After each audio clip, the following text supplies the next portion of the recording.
YG와 JYP의 책걸상. 책에 관한 걸쭉하고 상큼한 이야기. YG와 JYP의 책걸상이 찾아왔습니다. YG 강량구입니다. JYP 박재영입니다. 자, 오늘 책 읽는 국회의원 특집 2탄 장혜영 당선인과 두 번째 시간 함께 할 텐데요. 네, 반갑습니다. 안녕하세요. 그 목소리도 좋고 말씀도 잘하시니까 댓글 소개도 한두 개 시켜볼까 싶은데. 주세요. 읽어볼게요. 좀 이따 하나 드릴게요. 네. 네. 이스크라님.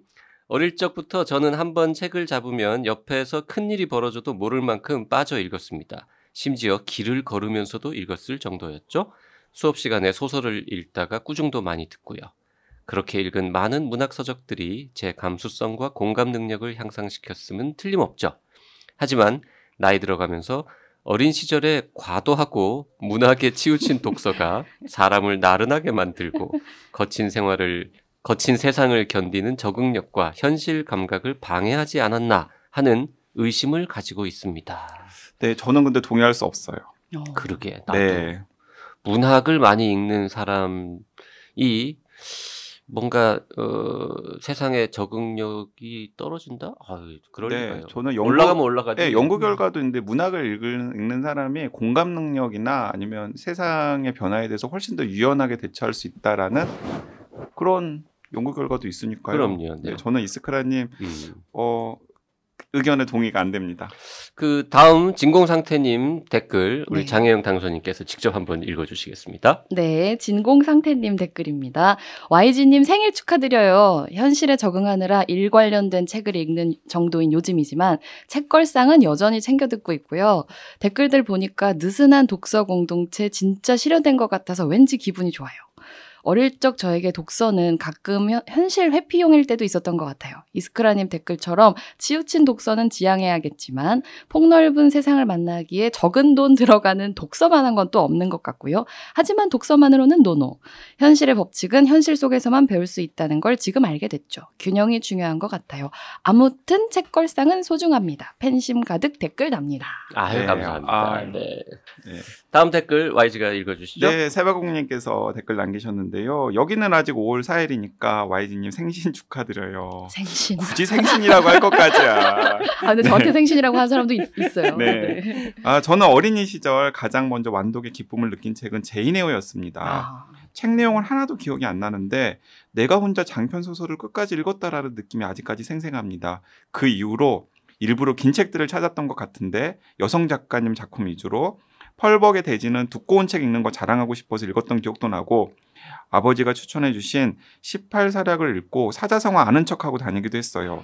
지금 생각해보면 잘난 척하고 싶어서 독서했었나 반성이 됩니다. 잘난 척하고 싶어서 독서하는 경우도 우리도 다 있었죠. 네. 좋죠. 그렇죠. 괜히 어려운 책. 맞아요, 네. 맞아요. 그런 마음으로라도 읽으면 또 남는 게 있잖아. 맞아요. 한 줄이라도 남으면 남은 거죠. 보드게임 한판님, 몇 시간 전에 기획하신 거 맞습니까? 너무 재밌는데요? 세 분 내공덕이겠죠. 혼비님 안 계신 게 아쉬웠습니다. 다음에는 네 분 모두 중고, 대, 성인 초기까지 이어서 계속 라떼는 말이야 특집 방송 해주세요. 그리고 오늘 하루 다 갔지만 YG님 생일도 진심으로 축하드립니다. 얘기를 들어보니 저의 어릴 적 책 취향과 비슷해서 반가웠습니다. 용돈 받으면 아가사 크리스티 시리즈 중에서 뭘 살지 즐겁고 괴로운 고민을 했고 지금은 작가만 알고 있던 반전에 질려서 잘 안 읽어요. 흐흐라고. 그래, 아가사 크리스티는 지금 읽기에는 좀 올드하죠. 그리고 또 반전을 다 알아버리면 사실은 재미가 없죠. 친척집에서 늘 홈즈 시리즈 빌려서 봤고요. 앨리스, 메리 포핀스 같은 환상 동화도 너무 좋아했답니다. 다음 편 기대되네요. 라고 주셨습니다. 네, 냉구님께서도 YG님 생일 축하드립니다. 네, 감사합니다. 스파성 기획인데도 뛰어난 애드립과 각양각색의 재미가 남다릅니다. 역시 JYP, YG와 박평, 이 세 MC의 꿀조화과 케미가 남다르다는 게 느껴집니다. YG는 어려서부터 문학소년의 SF와 갖은 독서를 가졌다는 게 대단하고 의외로 박평이 책을 늦게 접했다는 게 신기합니다. 세 MC의 열정과 책에 대한 애정이 묻어나는 방송 잘 들었습니다. 자, 미세스 선샤인님 댓글 주셨는데요. 개념의료 책을 뒤늦게 샀는데 당연히 300쪽 안 될 줄 알았어요. 근데 400쪽 넘는 거 보고 충격에 말잇못. 그러니까 되게 웃기지 않아요? 본인은 절대로 300쪽 넘는 책을 잘 안 본다. 300쪽 넘는 책은 못 내게 법을 바꿔야 된다. 뭐 이런 얘기도 하는데 하면서 지 책은 415쪽이에요. 자기가 뭐 세상에서 제일 훌륭한 책 중에 한 권일 거라고 막 스스로 플렉스하는 책은 400쪽. 아. 죄송합니다. 네. 자, 장혜영 당선인과 얘기 계속 나눠볼 텐데요. 지난 시간 말미에 최근에 읽은 책들 좀 네. 말씀해 주세요 했는데 그거 말고 진짜 이거 유치한 질문인 것 같긴 하지만 내 인생의 책 뭐 이런 질문 던지면 네. 받으면 뭐라고 대답하십니까? 사실 유치한 질문이 좋은 질문이에요. 맞아요. 네. 근데 난 누가 이거 물어보면 진짜 답하기 힘들더라고요. 맞아요. 맞아요. 근데 그 많은 책 중에 어떻게 한두 개를 골라. 그렇죠. 저는 그 강경옥 작가의 별빛 속에라고 하는 순정 만화가 있어요. SF 순정 만화거든요. 맞아요. 네, 그 작품이 제 인생의 책이에요. 그거는 언제 읽은 겁니까? 어렸을 때 뭐 초등학생 때, 중학생 때쯤이었던 것 같아요. 이게 그 YG나 JYP는 알 수가 없는 작가예요.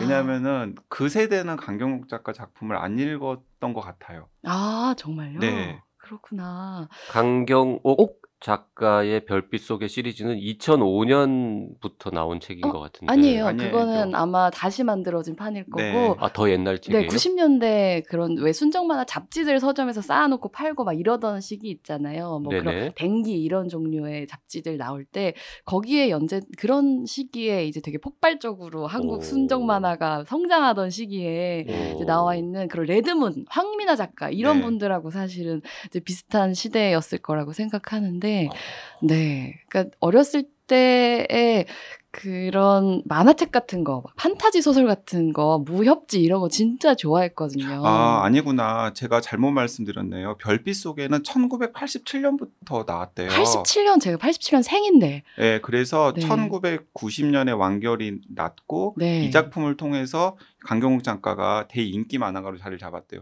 제가 약간 만화가 잘 몰라서 그랬었나 봐요. 저는 네. 어릴 때 만화 무진장 많이 봤는데 순정 만화는 안 봤나 보다. 순정 만화는 좀 적게 봤을 뿐더러 네. 87년부터 나왔다고요? 네. 아, 그렇죠. 그때는 제가 87년에 고3이거든요. 공부하시느라고. 순정 만화를 본 시기는 좀 그리고 지났는데. 저도 이제 이때부터는 중고등학생이었으니까. 네. 그 별빛 소개라는 만화는 네.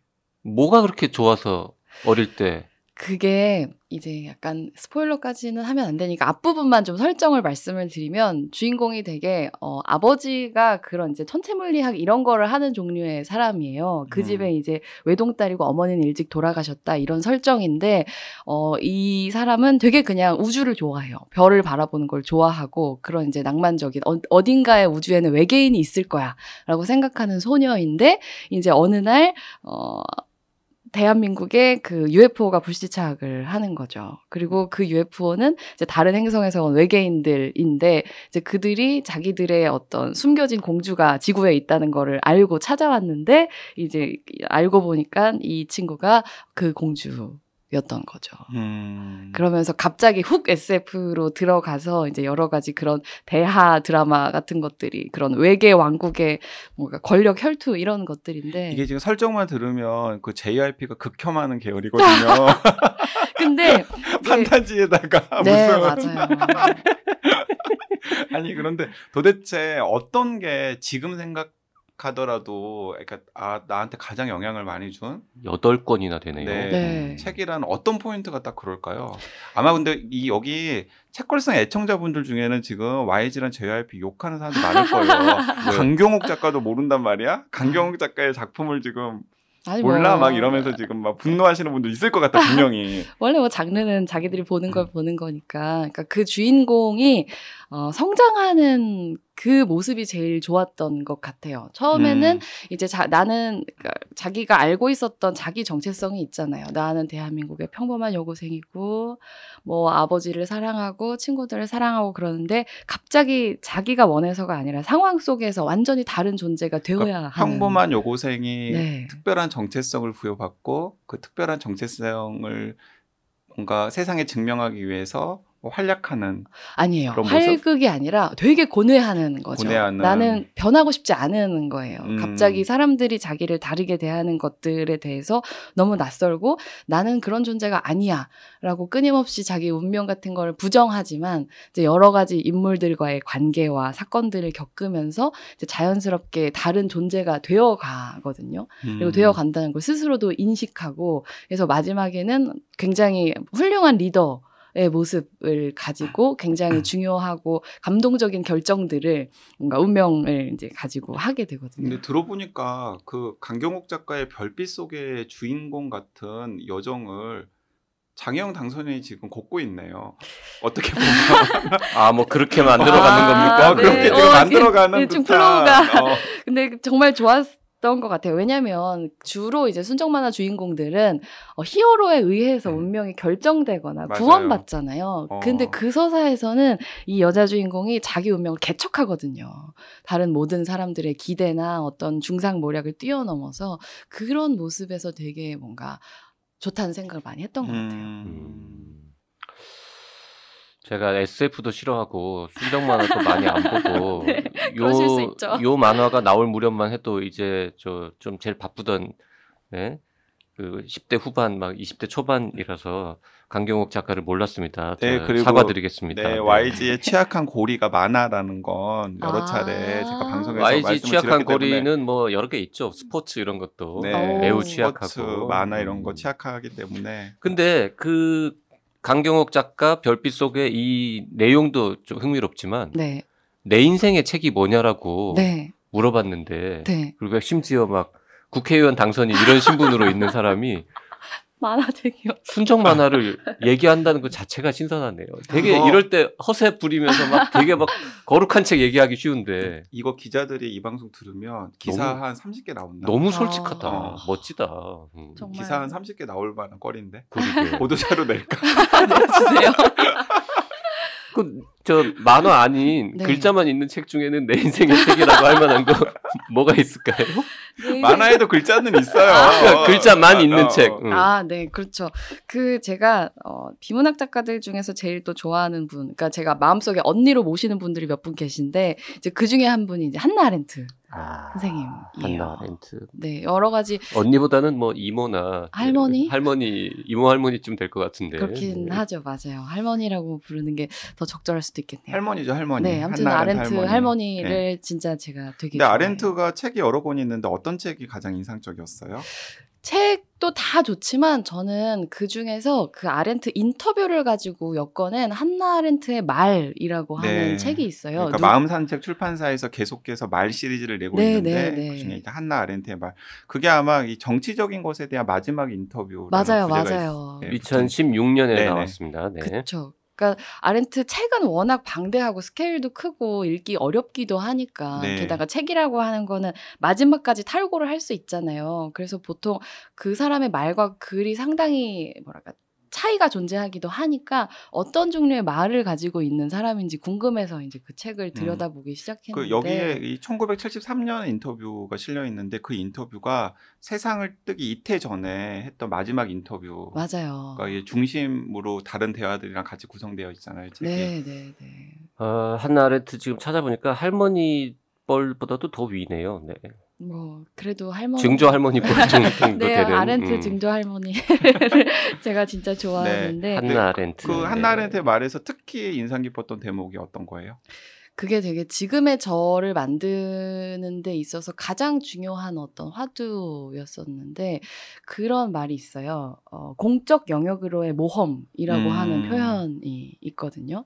그러니까 그런 사람들 앞에서 자기를 드러내는 거, 그거는 되게 공적 영역으로의 모험이라고 하는 거고, 그거는 그런 다른 사람들에 대한 믿음 없이는 감행할 수 없는 거다라고 하는 구절이 있는데, 그게 진짜로 저한테 되게 확 와닿았어요. 한나 아렌트가 되게 공적 인간으로서의 실천이나 소명 이런 걸 중요하게 이야기하는 철학자인데, 네. 딱 그 대목이 약간 그러면 지금 정치를 하게 되는 데 있어서도 굉장히 그쵸. 자극을 많이 줬겠네요. 네, 그러니까 제일 거기서 꽂혔던 단어는 모험이라는 단어인데, 그러니까 사실은 그냥 일상생활에서도 우리가 다른 사람을 믿고 마음을 주는 게 되게 모험이잖아요. 왜냐하면 언제든지 배신당할 수 있으니까, 혹은 나를 곡해할 수도 있으니까 저 사람이. 근데 그럼에도 불구하고 내가 이 사회에, 이 세상에 아직은 소통이라는 게 존재해. 우리 사이에 뭔가 좋은 일들이 일어날 수 있어. 우리가 서로를 믿을 수 있어라는 신념, 이거는 뭔가 증명을 받는 게 아니라 내가 그냥 믿는 거죠.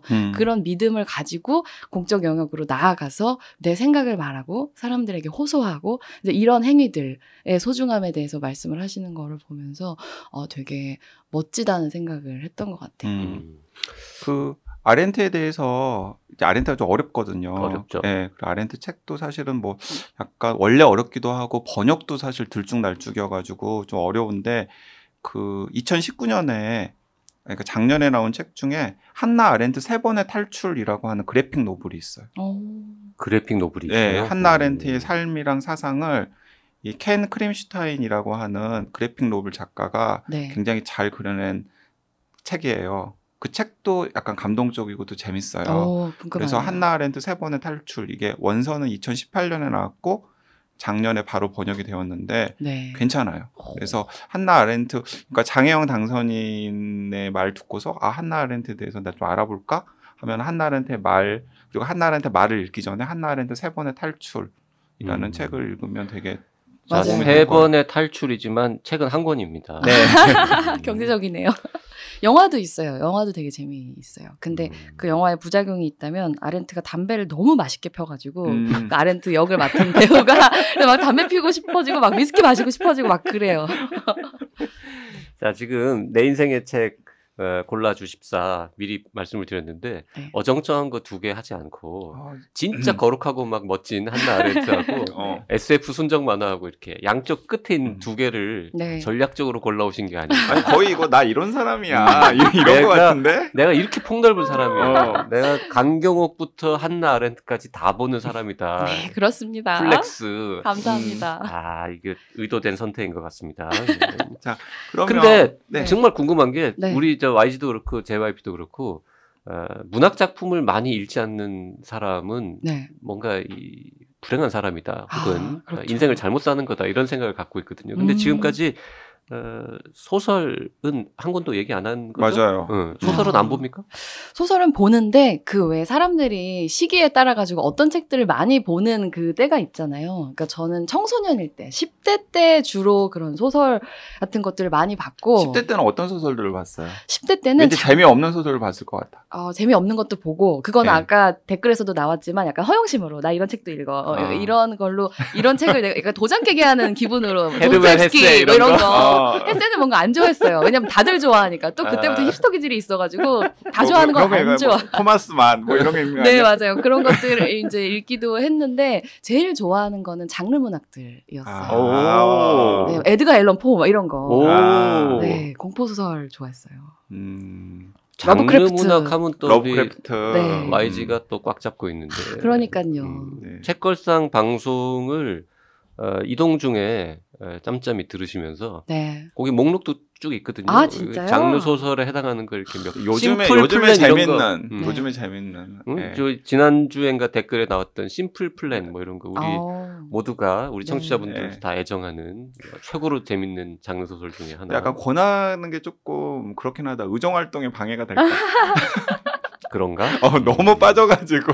그럴 수 있어요. 사실 현역 국회의원이 마이클 코넬리 20권 다 읽느라고 의정 법안을 못 만들어 이러면 지장을 받으면 그거 안 되죠. 안 되죠. 그럼 의정 활동에 도움이 될 만한 책을 좀 소설이어도 추천해 주시면 뭐 예를 들면 드라마에서의 웨스트윙이라든가. 근데 사실은 소설을 읽으면은 다 의정 활동에 도움은 되죠. 왜냐하면 사람을 파악하는 일이 의정 활동의 또 중요한 핵심이잖아요. 맞아요. 그건 그래요. 지금 그냥 순간적으로 떠오르는 건데 의정 활동에 도움이 될지 안 될지는 모르겠지만 글이 두껍지 않고 막 글이 막 10권, 20권 시리즈가 없고 딱 한 권으로 정말 임팩트 있는 소설. 네. 저희 방송에서 여러 번 소개했던 단순한 진심. 단순한 진심. 그거 한 권은 읽어보시면 어떨까.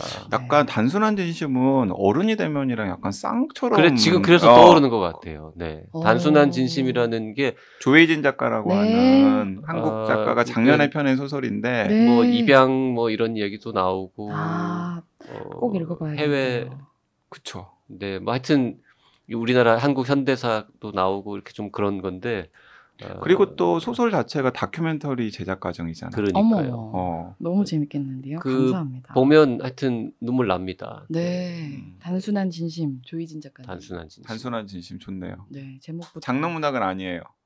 장르문학은 네. 너무 많은데. 장르문학은 심플 플랜으로 하잖아요. 아, 심플 플랜. 올 여름 휴가 때 심플 플랜. 여름휴가 갈 수 있을까요? 진짜 그 인간 내면에 된 굉장히 다차원적인. 너무 좋아요. 그런 작품. 악의 평범성. 네. 한나 아렌트랑도 통하네. 그래. 심플 플랜. 심플 플랜 좋죠. 심플 플랜 좋죠. 둘 다 단순하고 심플하고 약간 이런 것들 좋아하시네요. 그렇네 또 단순한 진심 네. 심플 심플 플랜. 플랜. 어른이 되면 한나 아렌트 다 엮이고 있어요. 이렇게 풍부한 방송 너무 좋습니다. 자, 집무실에 제가 뭐 의원 집무실 여러 번 가봤는데 네. 그 책꽂이가 되게 커요 나름. 네. 근데 거기 보면 다 뭐 이렇게 동료 의원들이 출판 기념회 하면서 싫어라. 아니 그런 것도 갖다 놔야 돼요 이제 앞으로는. 근데 지금 그런 거라든지 하여튼 뭐 그냥 자료들 프린트물만 잔뜩 있고. 네. 아니 분명히 저거 안 봤을 것 같은 막 그냥 크고 두꺼운 책들 사전처럼 보는 책들 아니에요? 그런 거 많고 진짜 저 국회의원께서 좋아하고 가끔 막 이렇게 들여다보기도 하고 하는 그런 책들은 잘 안 보인다 이런 느낌 많이 받았거든요. 네. 근데 이제 원래 책 많이 읽으시는 분이니까 네. 뭐 읽은 책들 혹은 아직 못 읽었지만 이제 앞으로 읽을 책 네. 몇 권 챙겨갖고 갈 거 아닙니까? 그쵸. 꼭 들고 가고 싶은 책들 좀 읊어보십시오. 사실 제가 유튜브 채널 운영하면서도 종종 책 소개 같은 것들을 했어요. 그리고 스트레스 받을 때 책 읽는 습관도 나보다 똑똑한 사람들이 내가 관심 있는 주제에 대해서 이미 생각을 다 해서 심지어 그걸 글로 만들어 놓은 거잖아요. 그래서 뭔가 컨닝 페이퍼 보는 것처럼 고민이 있을 때 그런 관련 주제에 대해서 책을 싹 훑어가지고 그것들을 보면서 제 생각을 정리하고 그렇게 했었거든요. 그래서 이제 안 그래도 집에 널브러져 있는 이제 책장에 다 꽂히지 못하고 바닥에 쌓이기 시작한 책들 중에서 뭐를 이제 의원실로 가져가면 좋을지를 분류를 하고 있는데 가장 최근에 또 이제 한동안 관심 있는 주제가 사회적인 혐오를 다루는 방식들이거든요. 그 중에서 제일 많이 참조하는 책 중에 하나가 혐오 사회라고 하는 제목의 그 독일 저널리스트 카롤린 엠케라고 하는 분이 쓰신 빨간색 표지의 책이 있는데 그 책은 그래도 꼭 가져가서 수시로 보아야겠다라는 생각을 일단은 하고 있습니다. 그 외에도 무수한 책들이 있지만 불평등으로 시작하는 수많은 책들과 카롤린 엠케의 혐오 사회. 네. 그 과학의 품격하고 개념 의료도 좀 그럼요. 책장에 과학의 품격과 개념 의료도 당연히 꽂아두시고 맞아요. 그러니까 책꽂이를 왜 책 좋아하는 사람들은 다 알지만 이걸 어떻게 분류해서 꽂아 넣을지 생각하는 것도 사실 너무 즐겁잖아요. 그렇죠. 그래서 막 사실 이제 그때부터 독서가 시작이 되는 거죠. 어떻게 맞아요. 보면. 네, 막 다른 사람들이 보기에는 영 똑같은데 내가 보기에 완전 다르게 꽂아놨고 이런 것처럼 자주 보는 책들 서가를 마련해 놓고 나머지는 이제 주제별 서가를 마련해서 이 보건 의료 계열의 책들에다가 꼭 개념 의료를 꽂아놓고 과학의 품격은 추천 서가에다 꽂아놓을 것 같아요. 추천서가. 네, 그러니까 그러니까 그 주제를 전혀 모르는 사람도 펼쳐볼 수 있는 책들을 전 추천서가라고 부르거든요. 개념의료도 읽어보시면은 400페이지. 네, 400페이지 넘는 개념으로 읽어보시면 추천서가에 꽂게 될 겁니다. 지금 그 그레이드가 다른 겁니까? 추천서가는 약간 전문서적 같은 느낌 아니에요? 그러니까 엔트리 그거 전문서적 아니에요. 그냥 진짜요? 일반 교양 시민이면 누구나 볼 수 있는. 그러면은 지금 발끈했어 JYP. Y 책은 A 클래스고 지금 JYP 책은 B 클래스인가? 아닙니다. 이런, 네. 평형의 그런 클래스입니다. 그 국회 평소에 그 지난 시간에 책 많이 읽느냐라는 질문에 많이 읽는다라고만 했는데 숫자로 말씀해 주실 수 있습니까? 평소에 한 1년이면 몇 권 정도 본다? 일주일에 일주일에? 네, 일주일에 2-3권 정도는 읽는 것 같아요. 그러면 1년이면 100권을 YG 넘는 수준인데 거네. 그러면? 이 책 팟캐스트 책 팟캐스트 진행자를 해야겠는데요. 그러게. 맞아요. 실제로 기획을 한 적도 있었어요. 네. 다른 일정에 밀려가지고 못했는데 컨셉도 일주일에 있었어요. 두세 권이요? 네, 네, 오. 어쩌면은 그 국회의원 당선이 안 됐으면 책걸상 나 잘릴 뻔했다. 아니 또 전문 영역이 다른 아니면 걸요. 책걸상의 강력한 경쟁자. 오. 북튜버가 돼가지고 막 음. 출판 시장을 쥐락펴락하는 그런 사람이 되었을 그럴 수도 수도 있겠다는 생각. 있었겠네. 야. 그러고 싶었습니다. 일주일에 두세 권은 진짜 쉽지 않은데. 어. 그 왜 여쭤봤냐면 네. 그냥 뭐 예를 들어서 1년에 뭐 한 50권 읽었어요라고 얘기하시면 그러면 이제 의정 활동하면서는 몇 권이나 볼 거냐 뭐 이런 질문을 하려고 네, 그랬는데 왜냐하면 근데 의정 활동하면서는 책 읽는 숫자가 확 줄어들 것 같아요. 아무래도. 아마 근데 그러면은 의정 활동을 하기 위해서 읽어야 될 책들이 또 산처럼 쌓여 있기 때문에 맞아, 책 읽는 맞아. 방식을 바꿔야 될 것 같아요. 네. 끝까지 다 읽는 책을 좀 줄이고. 그죠. 발췌독이 더 네. 늘어나지 않을까. 그럴 수 그렇겠죠, 있겠죠. 아무래도. 네. 근데 어쨌든 훌륭하십니다. 보통 이제 누구나 다 뭐 국회의원이든 뭐 무슨 다른 어떤 직업이든 간에 뭐만 하여튼 새로운 일을 시작하면은 아 이제 바빠서 책을 못 읽을 것 같다 이런 얘기를 누구나 하잖아요. 근데 안 바쁜 사람이 어디 있어? 그럼요. 다 바쁘죠. 바빠서 책 못 읽는다는 말처럼 웃긴 말이 없거든. 바쁜 중에 책을 찾아 읽는 거죠. 그럼. 네, 음. 시간을 맞아요. 일부러 쪼개가지고. 근데 어쨌든 그렇게 많이 읽으시는 분인데 의정 활동하면서도 읽는 방식이 바뀔지는 몰라도 읽는 양은 비슷할 걸 이런 태도를 갖고 네, 있다는 거. 더 읽어야 될지도 모른다고 생각하고 있어요. 책 읽는 국회의원 모임 같은 거 하나. 네, 별로 안 할 것 같지만 사람들이 하긴 독서부가 사람 모으기 제일 힘들어. 맞아요. 원래. 막 그런다면서요. 아니 근데 네. 책 읽는 국회의원 모임해서 네. 책걸상이랑 콜라보했으면 좋겠다. 오, 그거는 한번 제가 기획을 몇 명 안 돼서 잘해보도록 힘들 하겠습니다. 근데 진짜 좋아하는 사람들끼리는 또 통하는 게 있으니까 의외로 음. 누가 책을 좋아하는지 좀 알아봐야겠네요. 네. 진짜 그동안 읽은 그 수많은 책들 중에서 내가 얼마나 좋아했고 나한테 얼마나 도움이 됐다를 떠나서 야, 이 책이야말로 정말 100만 명이 읽어야 된다. 그런 책이 있으면 좀 그러니까 하나. 내가 빌 게이츠처럼 돈이 많으면 네. 이 책을 진짜 한 뭐 2천만 권 정도를 사가지고 다 뿌리고 싶다. 아, 그럼 실제로- 지하철역 앞에서 나눠줘 막. 실제로 재밌네요, 그거는. 아니 실제로 빌 게이츠는 그 팩트폴리스 읽어보고 맞아요, 너무 맞아요. 좋아서 네. 자기 돈으로 다 사가지고 대학생인가 그해 뭐. 대학생, 대학원생, 졸업생, 졸업생들한테 다 뿌렸잖아요. 맞아요, 맞아요. 그러고 싶은 책이 혹시 있느냐라는 거죠. 그 질문이 진짜 제일 어려운 책이었는데 왜냐면 전 사람들 취향을 존중해야 된다고 생각하니까. 하지만 그럼에도 불구하고 때로도 강제 독서도 필요해요. 맞아요. 교과서에 실릴 만한 책이다라고 그렇지, 생각하면서 그렇지. 이제 고른 혹시 거는- 과학의 품격? 아이, 그럴 리가 그것도 굉장히 네 교과서에 실릴 만한 책이다. 그만해. 응? 아 죄송합니다. 네, 아닙니다. 제가 순간 선을 넘었습니다. 네.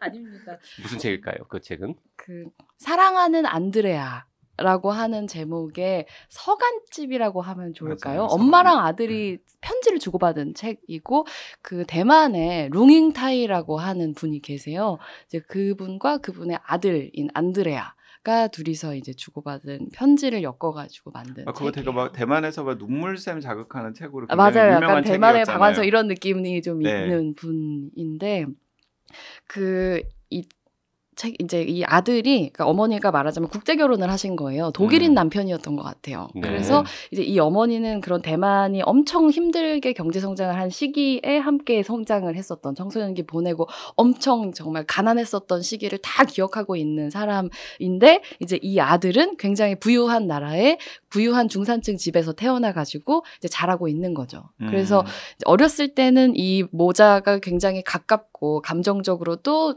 굉장히 가까운 사이였는데 이제 아들이 사춘기에 접어들면서 10대가 되면서 문화적인 차이와 또 여러 가지 그런 세대적인 차이들이 혼합돼가지고 멀어지기 시작한다고 어머니가 느낀 거예요.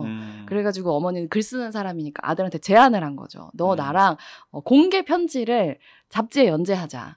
그리고 이제 수익은 반띵 이렇게 확실하게 그것까지 못 박아 놓고 이제 여러 가지 아들하고 나눠보고 싶은 주제들에 대해서 그러니까 삶에 대해서일 때도 있고 불평등에 대해서 혹은 다양성에 대해서 혹은 어떤 도덕적인 불안들에 대해서까지 굉장히 폭넓은 주제를 이론 1도 없이 그런 똑똑한 사람이만 읽을 수 있어라는 느낌 조금도 없이 굉장히 광범위하고 따뜻하게 다루거든요. 모자 간의 대화이기도 하고 약간 동양과 서양의 네, 대화이기도 네, 하고 네. 세대 간의 대화이기도 하고 뭐 맞아요. 다양한 그런 것들이 있네요. 네, 그러니까 음. 특히 저열창인 부분을 소개를 하자면 이제 아들이 둘인데 안드레아가 있고 동생도 있어요. 근데 어머니가 말하자면 샥스핀을 먹지 않는다는 종류의 얘기를 하거든요. 왜냐하면 샥스핀이 만들어지는 과정에서 이제 상어들의 지느러미만 자르고 다시 바닷속으로 이제 몸을 던져버리기 때문에 굉장히 그 안에서 고통스럽게 죽어간다는 걸 알기 때문에 난 먹지 않는다라고 얘기를 했더니 이제 어린 아들, 둘째 아들이 엄마 그러면 닭도 먹지 말아야죠. 닭들이 얼마나 막 이렇게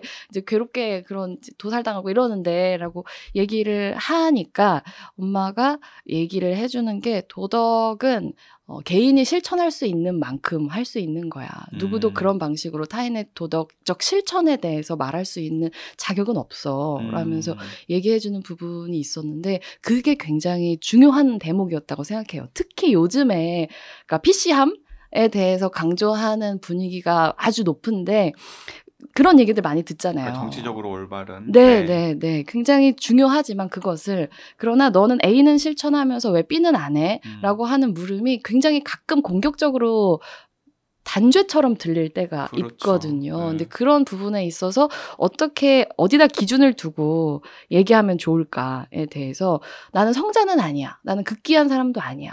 하지만 적어도 여기까지는 나는 내 도덕적 실천을 가져가는 거야. 라는 대답을 주는 누군가를 볼 수 있었던 거. 그게 진짜 좋았고 많은 사람들한테 보여주고 싶었던 부분인 것 같아요. 루밍타이 안드레아의 사랑하는 안드레아. 같이 쓴 책인데 모자가. 네. 그 편지를 주고받은 거를 다. 네, 그러니까. 맞아요. 2015년 책이고 지금 판매 지수 보니까 별로 많이 안 팔리고 안 유명했던 책인데.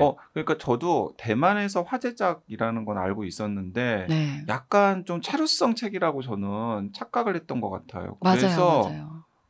신경을 안 썼어요. 네. 야, 여기 들어보니까 이것도 한 보고 번도 싶네요. 읽어보고 싶다라는 생각이 드네요. 에세이 잘 안 읽는 JYP도 네. 한번 읽어볼까 이런 마음이 확 드네요. 네, 정말 그래서 많은 분들께 또 추천드리고 300쪽 뭐 그렇게 두껍지도 않아요. 작아요, 맞아요. 그리고 이게 보니까 3부작 중에 첫 번째 권이죠. 네, 그래서 맞아요. 두 번째 권도 번역은 되어 있네요. 네. 뭐 눈으로 하는 작별, 아이야 천천히 오렴. 그렇죠. 근데 저는 사랑하는 안드레아가 제일 좋았던 지금 것 같아요. 5월이지 않습니까? 가족의 달. 그리고 뭐 부모 세대와 자식 세대, 뭐 한 집안에서도 그렇고 사회 전체적으로도 세대 갈등 이런 거 많은데. 그것도 동양과 서양. 동양과 서양. 네. 네. 굉장히 뭐 방송 천재인데 너무 감사합니다. 너무 잘 어울리는 막 그럴 듯한 책들을. 아니 JYP가 방송 천재인데 네. 방송 천재가 내가? 또 방송 천재라고 인정을 하네. 그래? 인정받는 거 너무 기쁜 일이네요.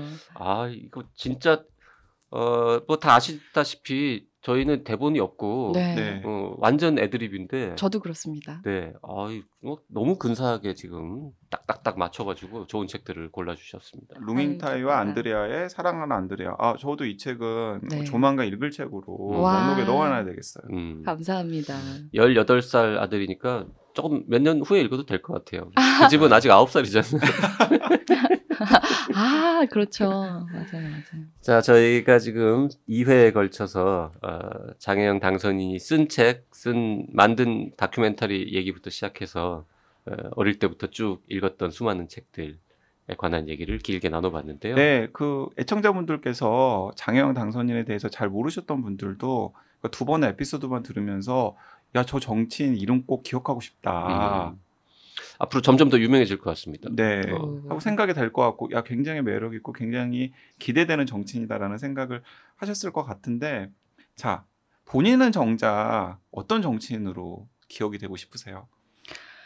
저는 사실 되게 안 좋은 타이밍에 정치를 시작했다고 생각하는데, 왜냐하면 세상이 그냥 대략 노력을 안 해도 알아서 잘 좋아지는 그런 시기가 있지는 않겠지만 어쨌든 그런 사람들이 희망적으로 미래를 전망하는 시기가 아니라 더 힘들어질 거야. 앞으로 계속 힘들어질 거야라고 말하는 시기에 정치를 하는 거니까. 그렇죠. 힘든 시절 혹은 어려운 시절이잖아요. 네, 맞아요. 그런 시기에 정치를 시작하는 만큼 당장 지금부터도 굉장히 어려운 문제들, 괴로워하는 사람들의 삶에 연관되어서 정치를 하게 될 거라고 생각하는데 여러 가지 한계에도 불구하고 그래도 끝까지 가치를 잃지 않으려고 최선을 다했고 그래서 성과를 낸 정치인. 으로 기억되고 싶어요. 저 사람이 있어서 참 다행이었다. 이런 평가를 받고 싶어요. 뭐 평범하게 들리지만 정말 힘든 숙제? 네. 그렇죠. 힘든 과제를 말씀하신 거죠. 저 사람이 정치를 해서 참 다행이다. 이런 평가를 듣는 거는 뭐 정치인으로서 누릴 수 있는 네. 최대의 찬사가 아닌가 싶습니다. 그렇죠. 저 사람이 책 방송을 해줘서 참 다행이다. 이런 얘기 우리는 많이 듣거든요. 너무 보람 있으실 것 같아요. 그럼 이렇게 플렉스로 끝내는 거군요. 알겠습니다. 네, 네. 이 동네의 분위기는 파악했습니다. 네, 국회의사당하고 저희 녹음하는 이 스튜디오하고도 굉장히 가까우니까 네. 진짜 농담이 아니라 언제 의정활동 중에도 종종 언젠가 불러주세요. 한번 네. 또 오셔가지고 책 네. 얘기 나눌 수 있으면 좋겠습니다. 진짜 막 본인이 약속하고 싶으면 약속하셔도 돼요. 분기에 한 번씩은 꼭 오겠습니다. 분기에 한 번씩은 꼭 오겠습니다. 네, 사실 저 정말 오고 싶다고 마음대로 올 수 있는 자리가 아니에요. 불러주세요. 독자 여러분. 네, 듣고 계신 청취자 여러분 꼭 저를 불러주시면 감사하겠습니다. 네, 청취자 여러분께서 댓글 많이 달아주시면 네. 저희가 정기적으로 부르는 걸 적극적으로 고민해 보겠습니다. 네. 네. 자, 의정 다음 주부터 이제 국회의원 되는 거죠? 5월 30일이니까 그렇죠. 네. 정말 이제 며칠 후부터 다음 주가 아니라 이번 주말인가? 방송 나가는 시점을 염두에 두면 이번 주말부터 그냥 되시는 거죠. 그렇죠. 30일이 그러네요. 맞아요. 이번 주네요. 이번 네. 주부터 나가는 네. 거네요. 네. 자, 하여튼 신분이 바뀌어도 뭐 흔히 하는 말로 초심을 잃지 말고. 네. 네. 그럼요. 저기 카톡 보내면 받아주고 원래도 잘 익십하지 말고. 네. 알겠습니다.